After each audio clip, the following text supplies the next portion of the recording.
Hi, I'm Rick Miller with Real Street News, and I'm here with Scott Mathias of Remax Professionals, and we're talking about Highlands Ranch. And Highlands Ranch is really one of the fastest growing communities in this country. Why do you think it was so successful? You know, it's all the planning that went through. And this actually, believe it or not, was one of the first fix and flips. It's sort of a buzzword right now. Marvin Davis actually bought it from the Phippses back in '76. Turned around in '78, and he sold it to Mission Viejo out of California. And Mission Viejo had a very long history of successful developments out in California. So they had a master plan for Highlands Ranch, and today, even though Shea Homes owns it, they're still following that master plan. Almost built out now, but I think one of the big attractions is the rec centers and some of the amenities. Can you talk about these amazing rec centers? Yeah, no question about it. You know, again, I get back to the master plan. Master plan was to build 4 rec centers. So you have, where we're standing in right now is Eastridge Rec Center. Eastridge, Westridge, Northridge, and Southridge. So you have 4 rec centers. These are state-of-the-art facilities. I mean, not only does it have free weights and machines, they all have, kid pools, adult pools, climbing walls, racquetball courts, indoor and outdoor tennis courts. So anything that you'd ever want in a health club, we have them in 4 different rec centers. Sporting events for kids and teams and things like that. Yeah.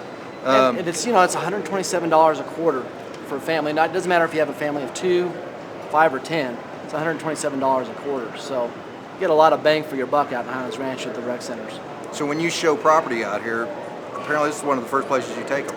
You know, it's funny. A lot of my clients over the years, and I've sold a lot of clients in Highlands Ranch, they didn't end up wanting to be in Highlands Ranch. We don't want to be out in the suburbia of Highlands Ranch, but you start showing some properties in some of the older places, and we end up in Highlands Ranch. You'd show them one of the rec centers, and you're almost done. It's like, okay, now I want to buy in Highlands Ranch because I want to utilize these rec centers. Right.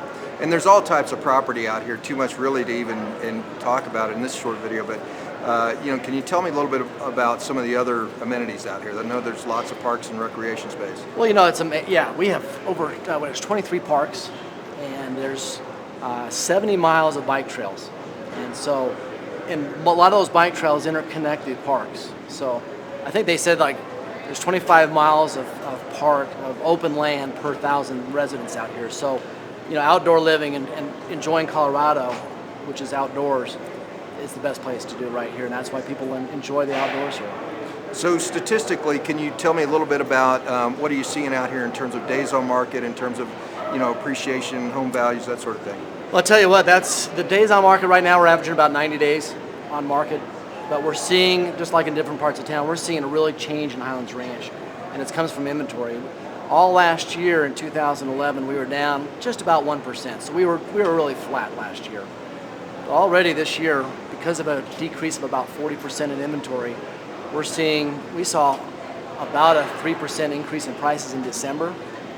And January, which is typically a slow month, we saw almost a 10% increase in that average sales price. So just as an example, last year we had about 500 homes on the market. We have a little over 300 on the market this year. So because of supply and demand and a popular place to live, we're going to start seeing some increase. And so most of it is built out. How much is left to build out? Well, we have the backcountry right now, and that's the last part. It's 8,200 acres, and they're building back there, but most of that's going to be open space back there. But the whole concept of that is backcountry, just so that feeling of backcountry.